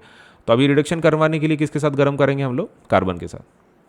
Carbon is a good reducing agent. आपको क्या करना है, सिर्फ ZnO को कार्बन के साथ गर्म करवा दो, तो वो कार्बन ऑक्सीजन के साथ कंबाइन हो जाता है, और फिर आपका क्या बन जाता है, कार्बन मोनोऑक्साइड, और फिर जिंक बन जाता है, हो गया, that's it. So in this way your zinc is created very specifically. Now besides using carbon को to reduce metal oxide to metal, sometimes displacement reaction can also be used. मतलब it's not necessary कि आप हर बार reduction के साथ ही जाओ। अगर आपके पास carbon नहीं है, कोक नहीं है, तो आप उसकी जगह पे क्या यूज़ कर सकते हो, displacement reactions can also be used. ठीक है, वो तो कैसे वर्क करता है तुमको पता है, हाई, आपको क्या करना है, सिर्फ हाई रिएक्टिविटी वाले यूज़ करने पड़ेंगे। Okay, for example when manganese dioxide is heated, देखो MnO2, और उसको अगर हमने एल्यूमिनियम के साथ रिएक्शन करवा दिया, तो एल्यूमिनियम किसकी जगह ले लेगा, Mn की जगह ले लेगा मैग्नीज की, एंड मैग्नीज बाहर निकल जाएगा। So it will create Al and oxygen का कंपाउंड बनाएगा, दैट इज Al2O3, और Mn बाहर निकलेगा। ओके, अब ये जो रिएक्शन है काफ़ी हीट पैदा करती है during this reaction, and this displacement reactions are called as they are highly exothermic, and उसका हम लोग कैसा बोलते हैं, the amount of heat evolved is so large that the metals produced are in molten state। तो ये reaction के वक्त वो इतना ज़्यादा गर्म रहता है, मतलब द टेम्परेचर इतना बढ़ जाता है कि आपका जो मेटल पैदा होता है इसके बाद वो लिक्विड स्टेट में होता है एंड मोल्टन स्टेट में। So in fact the reaction of iron oxide let's say with aluminium is use to join railway tracks. तो इतना गर्म होता है कि इसको हम लोग किस चीज़ के लिए इस्तेमाल करते हैं, ये ऐसा method, the reaction of iron oxide with aluminium, हम लोग ये रिएक्शन यूज़ करते हैं रेलवे ट्रैक्स के, अगर क्रैक गिर गए सपोज ट्रैक्स में, तो उसको भरने के लिए। तो कोई एक तो आप ट्रैक्स को ज्वाइन करने के लिए या फिर क्रैक्स को फिल करने के लिए हम लोग इस रिएक्शन का इस्तेमाल करते हैं। किसका किसका? Iron oxide plus aluminium. आप इसका रिएक्शन करवा दो तो क्या मिलेगा आपको? वो ये मिल जाएगा क्या? मतलब इतना टेम्परेचर गर्म होगा कि आप रेलवे ट्रैक्स को भी ज्वाइन कर सकते हो। That is Fe2O3, aluminium creates iron Al2O3 and heat. और ये रिएक्शन को हम लोग क्या बोलते हैं? थर्मिट रिएक्शन बोलते हैं। थर्मिट मतलब इट्स काफ़ी गर्म होता है, तो हम लोग इसको यूज़ कर सकते हैं फॉर ज्वाइनिंग रेलवे ट्रैक्स। चलिए, अभी हमारे दो हो गए, कौन से? एक लो, एक मिडल रिएक्टिविटी सीरीज, लेकिन टॉप वाली रह गई है। अब टॉप वाली जो रिएक्टिविटी सीरीज है उसके लिए हम लोग क्या यूज़ करते हैं? The metals high up in the reactivity series are very reactive, काफ़ी रिएक्टिव होता है। They cannot be obtained from their compounds by heating with carbon. Carbon के साथ सिर्फ जला के उससे कुछ काम नहीं होगा, निकलेगा नहीं उसमें से। तो उसके लिए हम लोग क्या करते हैं? This is because this metals have high affinity for oxygen than carbon. क्या हो जाता है जब आपका मान लो सोडियम ऑक्साइड है और आपको उसमें से सोडियम निकालना है, राइट? मतलब ऑक्सीजन को निकाल दो, सोडियम चाहिए आपको, तो आपने कार्बन के साथ गर्म किया। प्रॉब्लम ये है कि सोडियम ऑक्सीजन के साथ एफिनिटी इतनी ज़्यादा होती है, हाई एफिनिटी, उतनी एफिनिटी कार्बन के साथ नहीं होती उनकी, राइट? तो जनरली कार्बन के साथ जनरली वो ज्वाइन नहीं होता है। सो दीज मेटल्स, इसके लिए यूज़ क्या करना पड़ता है? फिर इलेक्ट्रोलाइटिक रिडक्शन इस्तेमाल करना पड़ता है। What is this? ये क्या रहता है? तो for example sodium, magnesium, calcium are obtained by the electrolysis of their molten chlorides. These metals are deposited at the cathode whereas chlorine is liberated at the anode. आप क्या करवाते हो? इसका इलेक्ट्रोलाइटिक रिडक्शन करवाते हो। और इसके अंदर कौन कहाँ पे जमा होता है? आपका जो मेटल्स हैं they are deposited at cathode, क्योंकि मेटल्स निगेटिव होता है, तो पॉजिटिव। तो किसके पास जाएंगे? निगेटिव इलेक्ट्रोड के पास। मेटल्स आर पॉजिटिव, तो they will be attracted towards something negative. कौन? कैथोड, तो उसके पास वो जमा हो जाता है। एंड क्लोरीन जो है वो कैसा है? क्लोरीन खुद नेगेटिव है, Cl माइनस, तो it will be attracted towards positive, तो एनोड के पास चला जाता है। हो गया, that's it. So moving on, ये तो रिएक्शन आपको समझ में आ गई होगी कि भाई इलेक्ट्रोलिसिस थ्रू हम लोग करवा रहे हैं। Now let us go for refining. Refining हम लोग क्या कर सकते हैं? Aluminium is also obtained by electrolytic reduction of aluminium oxide. अब रिफाइन कर रहे हैं। रिफाइन की क्या ज़रूरत है? देखो, तुमने यहाँ से मेटल को निकाल लिया, राइट, ऊपर वाले प्रोसेस, लेकिन there is again a problem कि आपका मेटल प्यूरिफाइड नहीं रहता, मतलब उसमें फिर भी इंप्यूरिटीज़ रहते हैं। अब वो इंप्यूरिटीज़ रिमूव करने के लिए आप क्या यूज़ करते हो? Electrolytic refining. मतलब हमने अभी तक तीनों जो देखे ना, low reactivity, medium reactivity, high reactivity, सबको रिफाइन करना पड़ता है। You cannot leave anything to chance. तो आप सबको रिफाइन करने वाले, और उसके लिए कौन सा मेथड यूज़ करेंगे? Electrolytic refining. चलिए इलेक्ट्रोलाइटिक रिफाइनिंग देख लेते हैं अभी। तो इसमें क्या करते हैं कि आपको जिस लेट्स से मेटल को आपको प्यूरीफाई करना है, तो वो क्या करना है? आपको सपोज लेट्स से लेना है वो बार, एंड द इम्प्योरिटी, जो इम्प्योर मेटल है वो कहाँ पे लगाएंगे हम लोग? एनोड पे लगाएंगे। And a strip of pure metal is made up of cathode. Cathode के ऊपर एक प्योर मेटल हम लोग लगाएंगे। A solution of metal salt is used as electrolyte. एक सॉल्ट सोल्यूशन लेंगे उसी मेटल का, उसके इसमें इलेक्ट्रिसिटी पास करेंगे, और फिर क्या होगा? आपका जो एनोड का मेटल है, मतलब जो आपका इम्प्योर मेटल है, वो लेट्स से उसके आयंस बनना शुरू हो जाएंगे पानी के अंदर, और वो कहाँ डिपॉजिट होंगे? They will get deposited a cathode. मतलब कैथोड के ऊपर आपको कैसा है? This is your impure piece and this is your pure piece. मतलब ये प्योर पीस मस्त उसमें सपोज लेट्स से उसके ऊपर जमा होता रहेगा आपका इम्प्योर मेटल। हो गया, that's it. Okay, so that is how let's say your reaction is going to happen. अब करोजन की बात करते हैं। करोजन में आपको एक चीज़ ध्यान में रखना है कि करोजन आपको फर्स्ट लेसन में भी था। So corrosion is basically gradual destruction of metal. Corrosion क्या रहता है? ग्रेजुअल डिस्ट्रक्शन ऑफ मेटल होता है।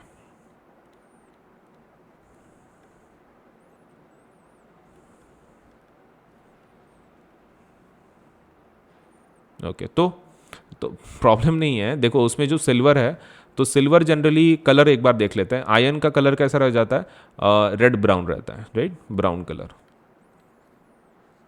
कॉपर का कलर किस में कन्वर्ट हो जाता है? ग्रीन कलर में। और सिल्वर का कलर किस में कन्वर्ट हो जाता है? ब्लैक कलर में। ओके, अब उसके जो रिस्पॉन्सिबल चीज़ें हैं that is that one. Silver के ऊपर किस चीज़ का लेयर चढ़ता है? Silver sulphide. ओके, तो सिल्वर सल्फाइड का लेयर चढ़ता है उसके ऊपर। कॉपर के ऊपर सपोज किस चीज़ का लेयर चढ़ता है, तो that is due to carbon dioxide जो एयर के अंदर रहता है वो कॉपर के साथ रिएक्ट करता है, क्रिएटिंग कॉपर कार्बोनेट जो ग्रीन कलर का रहता है। एंड आयन किसके साथ रिएक्ट करता है, ऑब्वियसली मॉइस्चर इन एयर, तो आयन ऑक्साइड्स बनाते हैं, तो वो बताने की ज़रूरत नहीं तुमको, राइट। ओके, तो खाली इतना ध्यान में रखो, सिल्वर किसके साथ रिएक्ट करता है, reacts with sulphur in the air, create silver sulphide. जो एटमॉस्फेयर में सल्फर है उसके साथ रिएक्ट करता है वो, and creates what, silver sulphide, जो कैसे कलर का है, ब्लैक कलर का। और कॉपर किसके साथ रिएक्ट करता है, सी फॉर कॉपर, देखो S for silver, S for sulphur, वो दोनों एक जैसे हैं, C for copper, C for carbon dioxide, carbon dioxide के साथ रिएक्शन करवाता है और क्या बनवाता है, creates copper carbonate, copper carbonate बनाता है। कितना आसान देखो। सो करोजन वगैरह सब बाकी का डिस्कस कर लिए हमने, दैट यू ऑलरेडी नो बाकी के डिटेल्स। नाउ प्रिवेंशन देख लेते हैं, how can we really prevent this, prevention कैसे कर सकते हैं, मतलब करोजन तो हो रहा है मानता हूँ, लेकिन can we really prevent this. तो प्रिवेंशन के लिए देर आर ऑल्सो मेथड्स। उसमें का पहला जो मेथड है रस्टिंग ऑफ आयन। देखो कैसा है कि हमारे पास बहुत सारी मेटल की लिस्ट काफ़ी लंबी है, एंड हर एक को हम लोग प्रोटेक्ट नहीं कर सकते, मतलब लाइक मेथड उसकी देख नहीं सकते हैं।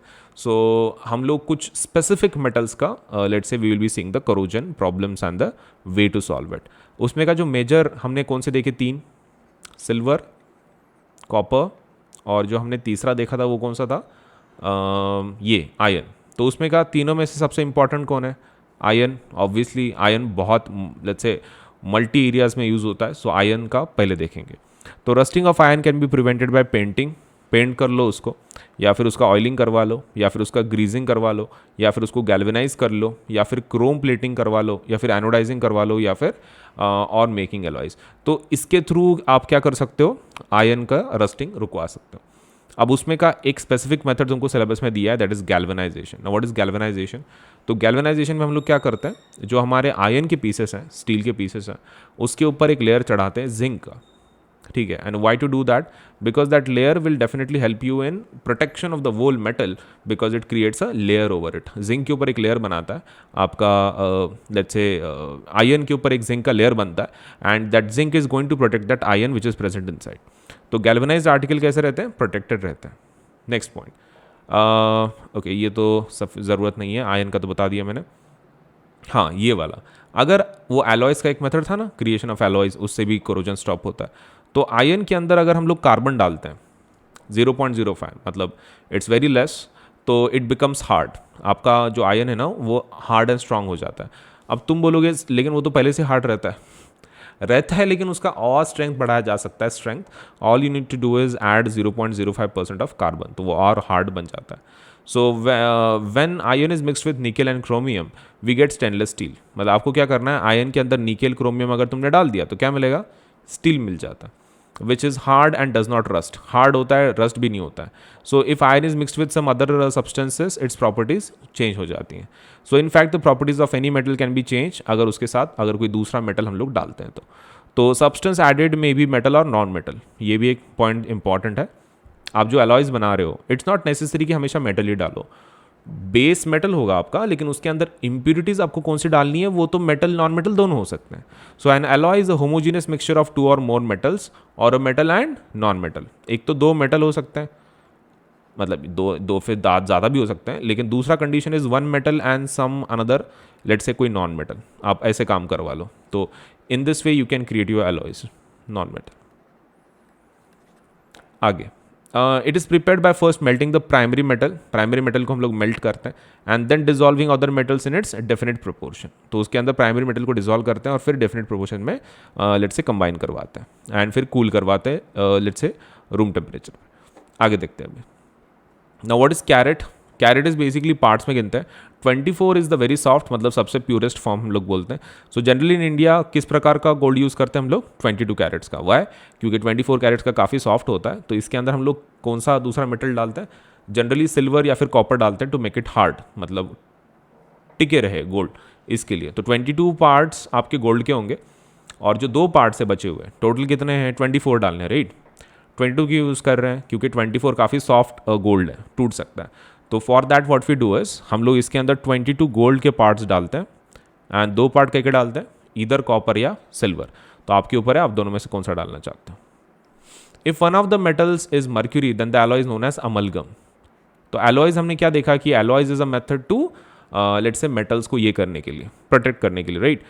अभी अगर आपका मेटल कोई भी हो लेकिन उसके साथ अगर आप मर्क्यूरी डाल रहे हो तो that is called as amalgam. So amalgam is a special category जिसके अंदर एक one of the components is always mercury. The electrical conductivity and melting point of an alloy is less than the pure metal. तो आपका जो conductivity है, melting point है, obviously metal के comparison में एलॉयज उतने तगड़े स्ट्रांग नहीं होंगे, कंडक्टिविटी एंड मेल्टिंग पॉइंट, उनका मेल्टिंग पॉइंट भी कम होगा as compare to metal, and उनका जो कंडक्टिविटी वो भी कम होगा। For example brass and alloy of copper and zinc and bronze and alloy of copper and tin are not good conductors of electricity whereas copper is use for making electrical circuit. हालांकि दोनों copper से बने हैं, कौन, आपका brass and second is tin, ये दोनों copper से बने हैं, मतलब उसके अंदर one of the basic elements copper है तुम्हारा, लेकिन फिर भी इलेक्ट्रिसिटी कंडक्ट नहीं करता है, नाइदर ब्रास नाइदर टिन, ये दोनों कंडक्ट नहीं करता। Solder and alloy of lead and tin has a low melting point is used for welding electrical signals wires together। तो एक सोल्डर है लेड का एंड टिन का। अब तुमको तो पता है कि जो टिन है तो मतलब वो सपोज लेटस से उतना कारीगर नहीं है, लेकिन if you create an alloy lead and tin का तो it can definitely be use to weld electrical wires, soldering बोलते हैं उसको। अभी wonders of ancient Indian metallurgy, अब ये ज़रूरत नहीं है, it is just extra knowledge, तो आपके ऊपर है। कुतुब मीनार के बारे में बता रहे हैं कि भाई वो आयरन पिलर है बेसिकली, और जो 1600 साल पहले बनाया गया था, and they developed a process which prevented iron from rusting. उनकी प्रोसेस इतनी मस्त थी कि वो रस्ट ही नहीं होता है iron. For its quality of rust resistance it has been examined by scientist all over the world. The iron pillar is 8 metres high and weighs 6 tons. 6000 kilo का आयरन का सपोज लेट से ये एक pillar है, iron pillar. So it's really wonder of ancient Indian metallurgy. मतलब हम लोग ancient days से metals में काफ़ी तरक्की कर लिए थे, दैट्स उसका one of the basic proof is Qutub Minar का आयरन पिलर। तो हो गया, दैट्स इट। तो आई होप आपको ये रिवीजन सेशन लेट्स से फ़ायदे में रहे, आपको रिवीजन हो गया पूरा लेसन का। तो जब भी आपको लगता है इस वीडियो को बार बार देखना है और आपका रिवीजन करवाते रहना है इस लेसन का, ठीक है। चलिए, थैंक यू। चलो इस प्रैक्टिकल के बाद थोड़े से मेन चीज़ें देख लेते हैं अबाउट द प्लस सब्सक्रिप्शन, कि अनअकैडमी के जितने फीचर्स हैं प्लेटफॉर्म के ऊपर के वो कैसे हैं, उनमें क्या क्या मिलता है, एंड सब्सक्रिप्शन प्लान कितने का है, एवरीथिंग विल डिस्कस। तो देखो, you can S your final exams with Unacademy plus. अभी आपके बोर्ड एग्ज़ाम्स आएंगे, पास में ही होंगे, तो अनअकैडमी आपके लिए एकदम परफेक्ट है। क्योंकि आपको कैसा, एक तो इसके ऊपर 10% फ्लैट सब्सक्रिप्शन चल रहा है, लेट्स से ऑफ चल रहा है, तो डिस्काउंट मिल जाता है 10% का। एंड अनअकैडमी प्लस सब्सक्रिप्शन एक ऐसी चीज़ है कि जहाँ पर आपको हर फीचर प्रॉपरली लेट्स से एक ही जगह पे मिल जाएगा, मतलब classes, practice, test, quizzes, everything एक ही जगह पे, एंड ऊपर से उसके ऊपर 10% डिस्काउंट चल रहा है। तो कुछ फीचर्स देखते हैं इसके अंदर क्या क्या है, and I will give you the necessary details so that you can understand whether सच में आपको इसके लिए अप्लाई करना है, नहीं करना है, ऑल दोज थिंग्स। अभी व्हाट्स न्यू विद अनअकैडमी, ठीक है। तो एक जो नया फीचर हमने जो पिछले महीने लॉन्च किया उसको बोलते हैं आस्क अ डाउट फीचर। काफ़ी बढ़िया फीचर है ये, और इस फीचर के बारे में जितना बताऊँ उतना कम है, बिकॉज ये आपके हर डाउट को सॉल्व करने की लेट्स से क्षमता रखता है। So what exactly is all about, तो आस्क अ डाउट फीचर में आप क्या कर सकते हो, आपके जो डाउट्स हैं आप भेज सकते हो अनअकैडमी के प्लेटफॉर्म को, और फिर वो उसको आंसर करेगा। तो आंसर कर भेजने का तरीका क्या है, आस्क करने का लेट्स से उसके फीचर्स क्या है। पहले हम लोग ये देख लेते हैं कि पूछना कैसे है आपको। तो आपको क्या करना है, आपका जो भी डाउट है उसके लिए सबसे पहला अनअकैडमी का एप्लीकेशन खोलना है आपको। अनअकैडमी का एक बार एप्लीकेशन खोल दिया आपने, उसके अंदर आस्क डाउट एक ऐसा बटन है, ठीक है। तो आप आस्क डाउट पे बटन पे क्या करना है, आपको टैप करना है। एक बार टाइप कर लिया, उसके बाद आप उसको क्वेश्चन भेजना है, ठीक है। वो आपको बोलेगा कि हाय सो एंड सो, जो भी आपका नाम है, get solutions to your doubts and send a picture of your doubt और वी फाइंड द सोल्यूशन, ऐसा बोलेंगे। तो एक तो आप फोटो ले सकते हैं या फिर गैलरीज में चूज़ कर सकते हैं। फोटो मतलब आपके कैमरे के थ्रू, गैलरी मतलब आपके जो मोबाइल में स्टोर्ड फोटोज़ होता है ना, गैलरी होती है, तो उसके अंदर का फोटो भी आप भेज सकते हैं। तो you can select take a picture और चूज़ फ्रॉम गैलरी। एक बार फोटो ले लिया आपने, आप क्लिक कर लो या फिर सेलेक्ट कर लो आपके फ़ोटो को, मतलब जिसके अंदर आपका वो पिक्चर, जिसके अंदर आपका क्वेश्चन है, डाउट है, उसको सेलेक्ट कर लो या फिर क्लिक कर लो। उसके बाद आपको जो नेक्स्ट स्टेप करना है इसके बाद, एंड दैट इज़ कि you just have to crop the question, आपका जो भी क्वेश्चन है जिसके अंदर आपको डाउट है उसको क्या करना है, आपको क्रॉप कर लेना। क्रॉप करने के बाद आप सपोज लेटर से उसको सेंड कर दें। सेंड करने के बाद वो आपको पूछेगा कि सपोज लेटर से विच सब्जेक्ट इज़ दिस, कौन से सब्जेक्ट का है, तो अपना नेसेसरी सब्जेक्ट चूज़ करें। मैथमेटिक्स है, फिजिक्स है, केमिस्ट्री है, बायोलॉजी है, जो भी है आपका सब्जेक्ट के हिसाब से उसमें लिस्ट आएगा, तो आप उसको चूज़ करें। एक बार आपने वो चूज़ कर लिया तो वो क्या करेगा, सिस्टम बोलेगा कि I am looking for the solution, and immediately अगर उसको मिलता है वो बोलेगा आई हैव अ सोल्यूशन। तो ये 3 to 4 सेकेंड्स में आपको आंसर दे देगा। मतलब विद इन 3 to 4 सेकंड्स आपको टेंशन लेने की कोई ज़रूरत नहीं है, आप डायरेक्टली 3 to 4 सेकंड्स के अंदर उसका आंसर आपको तुरंत मिल जाता है। तो ये डेफिनेटली इस फीचर का इस्तेमाल करें। ठीक है, कितना ग्रेट है, आपको क्वेश्चन के जो आंसर्स हैं डायरेक्टली आपको मिल जाते हैं आस्क इट आउट फीचर में। तो मैं इसके फीचर्स बता देता हूँ क्या है। सबसे पहला, आपको कोई लिमिट नहीं है, आप कितने भी क्वेश्चन पूछ सकते हैं। मतलब there is no limit as such कि आप कितने क्वेश्चंस पूछोगे, कितने भी अनलिमिटेड क्वेश्चंस आप पूछ सकते हैं। Second thing, ask doubt at any time, आप कोई भी टाइम के ऊपर इसको पूछ सकते हैं डाउट। 24/7 ये सिस्टम अवेलेबल है, तो आप कभी भी इस डाउट को पूछ सकते हैं। नेक्स्ट थिंग इज़ आपके इसके लिए आपका जो एक लेट्स से जो सोल्यूशन है वो आपको हाई क्वालिटी वीडियो सोल्यूशन इसका मिलता है। हाई क्वालिटी मतलब एक तो आपको इंग्लिश में भी मिलता है, हिंदी में भी मिलता है, हाई क्वालिटी वीडियो सोल्यूशन मिलता है। Next thing is you receive exact matches for the questions. मतलब ऐसा नहीं होगा, मान लो आपने लिखा हुआ है सपोज आपका डाउट है व्हाट इज़ सपोज लेट्स से कोवेलेंट बॉन्ड, और वो आपको आंसर दे रहा है आयोनिक बॉन्ड का, ऐसा नहीं होगा।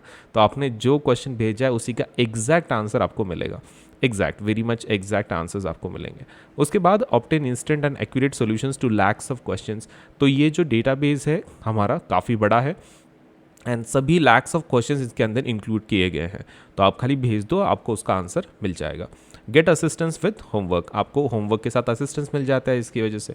मतलब आपका अगर सपोज मान लो कोई स्टडी में आपको कोई डाउट आता है और आपको होमवर्क करना है, तो होमवर्क में काफ़ी मदद हो सकती है। जो भी आपके डाउट्स हैं डायरेक्टली बस प्लेटफॉर्म पे सेंड कर दो और फिर प्लेटफॉर्म आपको मदद कर देगा इन योर होमवर्क ऑल्सो। तो ये सिस्टम 24/7 अवेलेबल है, अनलिमिटेड डाउट पूछ सकते हैं, एग्जैक्ट मैचेस मिलेंगे, high quality video solutions and database काफ़ी बड़ा है, lakhs of questions. So definitely इस फीचर का इस्तेमाल करें और अपने डाउट्स को पाइल अप ना होने दें और उसको सपोज लेटर से मतलब सॉल्व कर ले, रिजॉल्व कर ले। Next thing is about the plus subscription. Unacademy का प्लस सब्सक्रिप्शन जो है उसके फीचर्स क्या हैं वो बता दो। सबसे पहला, you learn live from the comfort of your home. एक तो सबसे पहला, अब घर बैठे पढ़ सकते हो, मतलब आपको किधर जाने की ज़रूरत नहीं है। अनअकैडमी का प्लस सब्सक्रिप्शन आपने लगा दिया तो आपको किधर भी जाने की ज़रूरत नहीं है, सब कुछ आपको घर बैठे ही सब कुछ मिल जाएगा। Second feature is unlimited access to let's say all the courses. सभी जितने कोर्सेज हैं सबको आपको अनलिमिटेड एक्सेस मिलता है। मतलब ऐसा नहीं है कि आप जब प्लस सब्सक्रिप्शन ले रहे हो तो पर्टिकुलर कोर्स के लिए अप्लाई कर रहे हो, आपको कोई भी कोर्स आपको suppose let's say unlimited access उसका मिल जाता है। You don't have to worry about it, हर एक चीज़ का अनलिमिटेड एक्सेस आपको मिल जाएगा। Next point is about top educators of India that say on one platform. एक ही प्लेटफॉर्म के ऊपर आपको suppose let's say top educators of India सभी टीचर्स आपको पढ़ा देंगे। मतलब एक तो अनलिमिटेड एक्सेस है, ऐसा नहीं है कि भाई आप पर्टिकुलर कोर्स के लिए अप्लाई कर रहे हैं, सभी बैचेस का आपको एक्सेस मिल जाता है। Next is about top educators. तो top educators of India will be teaching on the platform. तो जितने इंडिया के टॉप एजुकेटर्स हैं प्रॉपरली यही पढ़ा रहे हैं, तो आपको टेंशन नहीं है फिर। मतलब आप जो पढ़ोगे, जिससे पढ़ोगे वो प्रॉपर टीचर से पढ़ोगे। Next thing is about regular doubt clearing and answer writing sessions. ये तो मैंने ऑलरेडी बता दिया तुमको डाउट क्लियरेंस का मतलब आस्क डाउट फीचर तो है ही है, लेकिन हमारे इसमें प्लस सब्सक्रिप्शन के अंदर रेगुलर डाउट क्लियरिंग सेशंस भी होते हैं। मतलब every 4th period is a doubt clearing session. अगर आपको कुछ डाउट आता है तो आप उसको रिजॉल्व कर सकते हैं। Next thing is about answer writing sessions. तो आंसर राइटिंग सेशंस भी होते हैं कि किस क्वेश्चन का आंसर कैसे लिखना है, what kind of modification should be done, वो सब कुछ वो भी बताया जाता है। Next thing is about exhaustive coverage of the syllabus. Syllabus का एग्जॉस्टिव कवरेज हम लोग करते हैं, मतलब इसके अंदर पूरा डिटेल में सब कुछ एकदम करेक्ट प्रॉपर सब कुछ कंप्लीट किया जाता है। मतलब ऊपर से लेकर नीचे तक टॉप टू बॉटम हर एक पॉइंट ठीक से कवर किया जाता है। Exhaustive coverage of the syllabus. Next thing is about mentorship and guidance. Mentorship and guidance भी होती है, तो आपको गाइड किया जाएगा सपोज लेट से कैसे पढ़ना है, कितना पढ़ना है, एवरीथिंग। आपका जो स्टडी मटेरियल है आपको PDF फॉर्मेट में मिल जाएगा। लेक्चर्स का जो भी टीचर्स लेंगे एजुकेटर्स, उनके PDF आपको मिल जाएंगे। बाद में है प्रैक्टिस टेस्ट, मतलब आपने जो पढ़ा है उसका सच में आपको कितना एसिमुलेट हुआ है वो चेक करने के लिए बहुत सारे प्रैक्टिस टेस्ट भी होते हैं। उसके बाद we have live test series. Live test series भी होती है, मतलब जिसके अंदर एकदम लाइव आपका टेस्ट लिया जाएगा। And next thing is about batch courses. Batch courses भी चलती हैं, मतलब कैसा है कि स्कूल में कैसे रहते हैं, सभी बैच में बैठते हैं, सपोज एक ही क्लास में रहते हैं, वैसे ही कुछ बैच कोर्सेज भी हमारे पास अवेलेबल हैं, आप उसका भी फ़ायदा उठा सकते हैं। Now with all of these कुछ एक्स्ट्रा फैसिलिटीज़ दिए जाते हैं, जैसे कि डेली प्रैक्टिस सेक्शन होता है, बाद में वीकली मॉक टेस्ट सीरीज़ भी होती है। मतलब डेली प्रैक्टिस सेक्शन तो वो तो रोज के रोज होते ही होते हैं, then we have weekly mock test series also, then we have live quizzes होते हैं। मतलब डेली प्रैक्टिस सेक्शन में कैसा है कि डेली प्रैक्टिस के लिए कुछ ना कुछ तो आते रहता है। वीकली मॉक टेस्ट सीरीज मतलब हफ्ते में एक बार एक पर्टिकुलर सब्जेक्ट के ऊपर टेस्ट होती है, तो उससे भी आपको फ़ायदा हो जाता है। फिर बाद में है लाइव क्विजेस, तो आपको MCQ बेस्ड लाइव क्विजेस होते हैं। इसका क्या फ़ायदा है पांचों सब्जेक्ट के लिए होता है ये, that is science, social science, maths, English, Hindi. And इसके अंदर कैसा है कि ऑल इंडिया लेवल पे ये रोज़ क्विज़ होते रहते हैं। तो आपका कैसा है, एक तो कंपटीशन आपको समझ में आती है बाकी के बच्चे कैसे परफॉर्म कर रहे हैं, and second thing you will understand is अगर किसी क्वेश्चन का आंसर गलत हो जाता है आपसे, तो आप उसको ये भी कर सकते हैं, चेक भी कर सकते हैं, क्योंकि आपको बाद में एक डिटेल्ड सोल्यूशन भी दिया जाएगा, तो आप चेक कर सकते हैं कि आपकी गलती कहाँ है। ये रोज़ ऐसे बहुत सारे क्विज होते हैं, तो according to your time requirement वहाँ पे सब टॉपिक वगैरह सब लिखा होता है। अगर किसी टाइम पे आप फ्री हो तो प्रैक्टिस आप कर सकते हो इन क्विजेस में से। Next thing is daily MCQ and subjective test series. Daily basis पे MCQ का test and subjective test series ये होता है, आप इसको भी अटेंड कर सकते हैं और अपना जो रिजल्ट है वो और इम्प्रूव कर सकते हैं। सो ये प्लस सब्सक्रिप्शन कितने प्राइस का होता है, तो देखो मतलब इसका प्लान कैसा है, कितने रुपए का रहता है वगैरह वगैरह। So let us discuss that. तो अनअकैडमी का जो सब्सक्रिप्शन है, पहली चीज़ हमारे पास दो टाइप के सब्सक्रिप्शन है, एक प्लस एंड आइकॉनिक। अभी आप देख सकते हैं, मान लो अभी आप 9th में हो, तो 9th 10th 11th 12th के लिए एक स्पेशल फीचर चल रहा है। 12 महीने का जो पैकेज है आपका वो मिलता है अराउंड लाइक 15,000 रुपये में, एक महीने का मिलता है 3,000 रुपये का।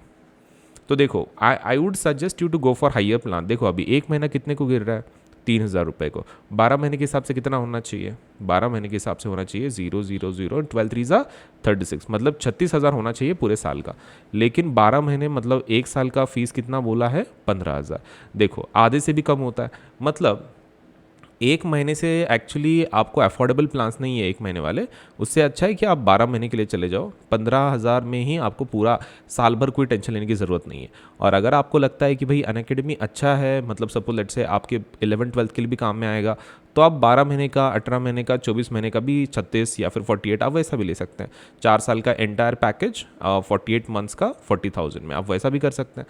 या आपके ऊपर है कि सपोज इकोनॉमिक कैपेसिटी के हिसाब से आप कैसा लगाना चाहते हो, बट मिनिमम 12 के लिए जाओ, ताकि आपका मतलब साल भर टेंशन नहीं रहेगा फिर आपको। Same goes for 10th 11th 12th। अगर आप 10वीं में हैं तो आपके लिए वैसे ही पैकेजेस हैं सेम, आप आपके हिसाब से लगा सकते हो। एंड मोर ओवर ये जितने मैंने प्राइसेस बोले, इसके ऊपर 10% डिस्काउंट अवेलेबल है, 10% डिस्काउंट।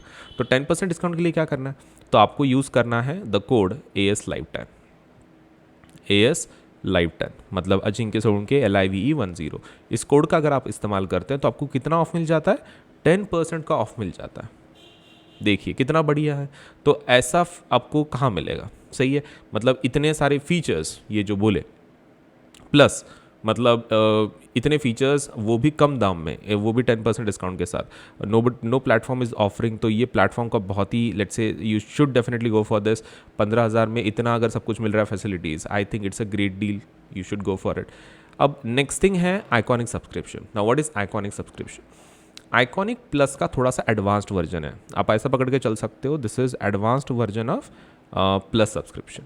अब आइकॉनिक में क्या होता है, iconic subscription redefines mentorship and ensures hands on learning. तो हम लोग कैसा है, ज़्यादा हैंड्स ऑन लर्निंग पे इस पे फोकस रहेगा आइकॉनिक में। We are happy to present a 360 degree support system that gives you all the assistance you need. तो आपको 360 डिग्री सपोर्ट है ये आइकॉनिक सब्सक्रिप्शन। मतलब क्या है, 360 डिग्री सपोर्ट है, मतलब हर चीज़ में आपको सपोर्ट मिलेगा। सबसे पहला है personal mentor, like you can get one-on-one guidance from top educators for all your concerns। Top educator से one-on-one गाइडेंस आपको मिलता है, पर्सनल मेंटर रहता है आपका, मतलब पर्सनली आपके लिए स्पेशली एक मेंटर असाइन किया जाता है कि जो आपको गाइड करेगा। Second thing is live doubt solving. Attend exclusive doubt solving classes to discuss your academic doubts. आपके जो भी डाउट्स हैं तो उसमें लाइव डाउट सॉल्विंग होती है, जैसे कि सामने सामने, मतलब तुम पूछोगे क्लास के जैसे लाइव इंटरेक्टिव क्लासेस जैसी होती हैं, वैसे ही आप लाइव डाउट सॉल्विंग होगा, आप पूछना उसका आंसर मिलेगा। Next thing is about weekly report. Weekly report मतलब ये सभी आइकॉनिक के फीचर्स हैं। ये फर्स्ट हो गया, सेकंड हो गया मेंटर का, सेकंड हो गया लाइव डाउट सॉल्विंग, थर्ड देख रहे हैं अभी, थर्ड है वीकली रिपोर्ट्स। मतलब यहाँ पर हफ्ते के कुछ प्रोग्रेस रिपोर्ट्स आएंगे। तो get detail report of classes attended and performance in test and quizzes. आपने कौन सी क्लासेस अटेंड की, आपका परफॉर्मेंस कैसा है टेस्ट में, क्विजेस में, वो भी आपको कहाँ मिलेगा, थर्ड सपोलेट से आइकॉनिक सब्सक्रिप्शन में मिल जाएगा। Fourth is parent connect programme. तो there are regular open hours available for parents to discuss concerns with your personal mentor.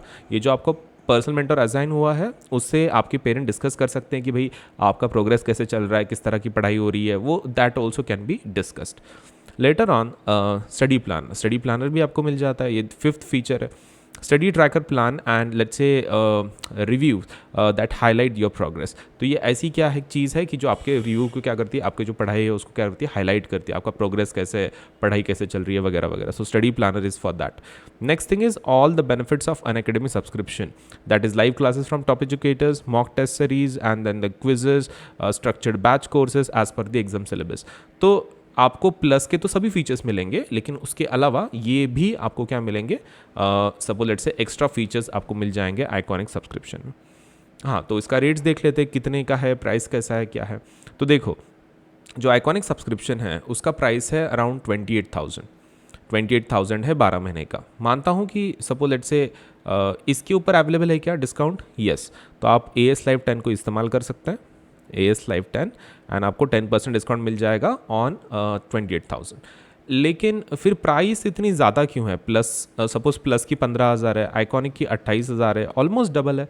Okay, तो ऐसा क्या है? तो आइकॉनिक में मैं तुमको बोल रहा हूँ ना, आइकॉनिक में प्लस के फीचर तो सभी मिल ही रहे हैं, बट दीज एक्स्ट्रा फीचर्स भी आपको मिल रहे हैं। 360 डिग्री सपोर्ट जो हम लोग जिसको बोलते हैं, 360 डिग्री सपोर्ट, तो ये आपको मिलेगा सिर्फ आइकॉनिक में। अब आइकॉनिक के लिए आपको थोड़ी सी फीस ज़्यादा है, तो इकोनॉमिक कैपेसिटी के हिसाब से आप दोनों में से एक को अप्लाई कर सकते हैं।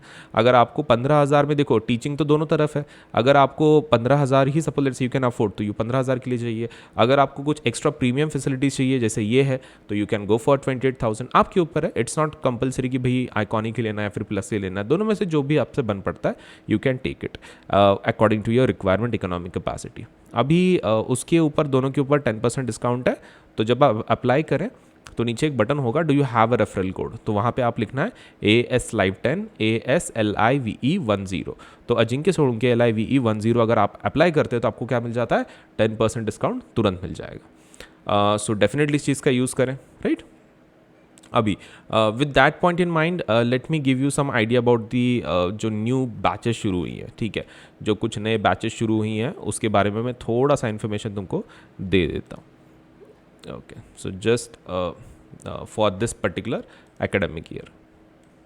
ओके, सो ये रही बैचेस। एक मैं वीडियो को साइड में करता हूँ, देखो। हाँ, तो ये नई फुल बैच, एक मास्टर बैच शुरू हुई है पूरे सिलेबस के लिए, एंटायर सिलेबस कंप्लीट करने के लिए। सो मेरी जो बैच फिलहाल चल रही है वो साइंस की बैच है, शाम को 5 to 6 बजे, ठीक है। 5 से लेकर 6 बजे तक शाम के ये क्लास चलेगी कि जिसके अंदर फुल सिलेबस कवर किया जाएगा साइंस का, including physics, chemistry and bio.